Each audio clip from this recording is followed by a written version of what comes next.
For centuries, one book has been a light unto our path. Within its pages is the key to salvation and eternal life. It tells of witches, demons, angels, and the epic battle between good and evil. This book is known as the Holy Bible.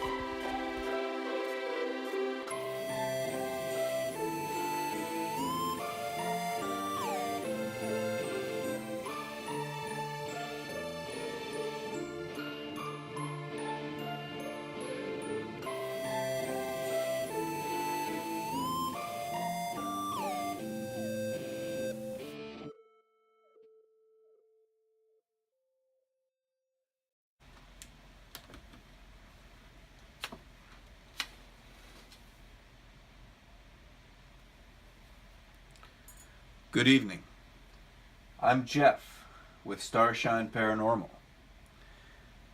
Tonight, I'd like to talk about something that's been intriguing people for centuries.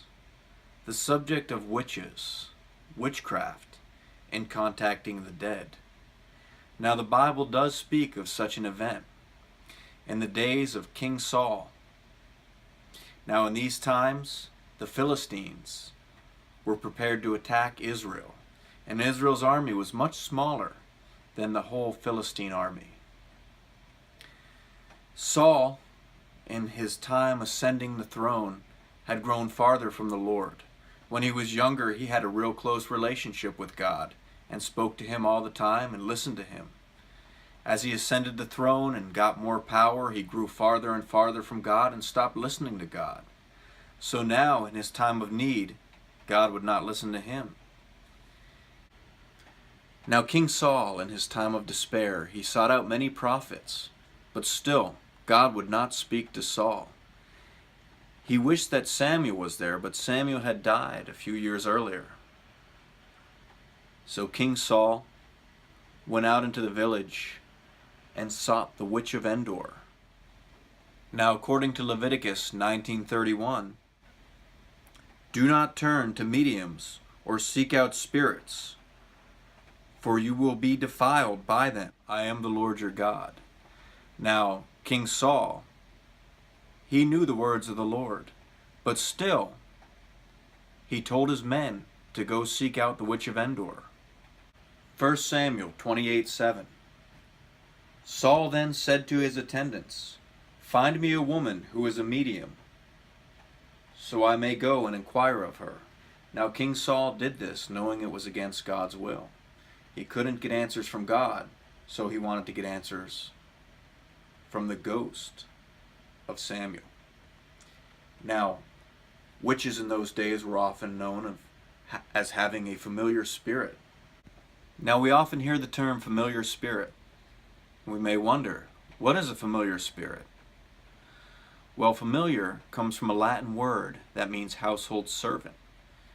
It's believed that a familiar spirit was a spirit that would serve mediums, sorcerers, wizards, and it would do their bidding. It would obey their commands. And also, it was the same as a spirit guide. And when these mediums would contact the dead, it would be this familiar spirit that would speak to them and allow them to have this ability. Now King Saul put on a disguise, and he, along with two of his men, in the darkness of night, ventured off into Endor to consult with a witch. Now as he found the Witch of Endor and told her what he wanted her to do, he wanted her to consult with the ghost of Samuel, she said to him, don't you know what King Saul had done? He had banished all the mediums in the land, and surely for my services I could face death. Then, in the light, she realized who he actually was. He actually was King Saul in disguise. He promised her that he would not kill her if she would bring forth the ghost of Samuel. So the Witch of Endor and King Saul conducted a seance, and the ghost of Samuel appeared before them and said, why have you woken me? And he said to Samuel, I'm in great despair. I'm in great fear. I know the entire Philistine army is coming down on me tomorrow in my small army of Israel, and I want to know what's going to happen. Now the ghost of Samuel said to Saul, surely tomorrow you, along with your sons, will fall in battle with the Philistines. Now there is much debate about who King Saul actually spoke to. Some believe it was the ghost of Samuel, but others, they believe it was the devil. They believe that the devil commands all familiar spirits, and any ghosts that appear are doing his bidding.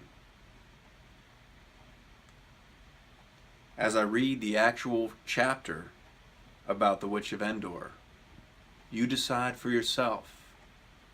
Was this actually the ghost of Samuel? Or was it the devil in disguise?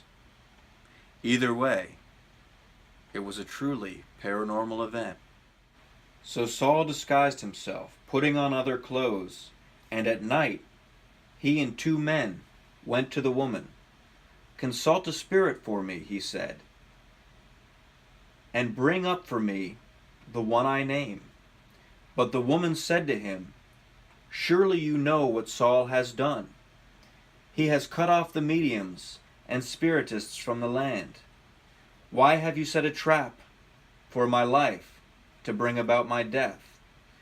Saul swore to her by the Lord, as surely as the Lord lives, you will not be punished for this. Then the woman asked, whom shall I bring up for you? Bring up Samuel, he said. When the woman saw Samuel, she cried out at the top of her voice and said to Saul, why have you deceived me? You are Saul. The king said to her, don't be afraid. What do you see? The woman said, I see a spirit coming up out of the ground. What does he look like? He asked. An old man wearing a robe is coming up, she said. Then Saul knew it was Samuel, and he bowed down and prostrated himself with his face to the ground. Samuel said to Saul, why have you disturbed me by bringing me up?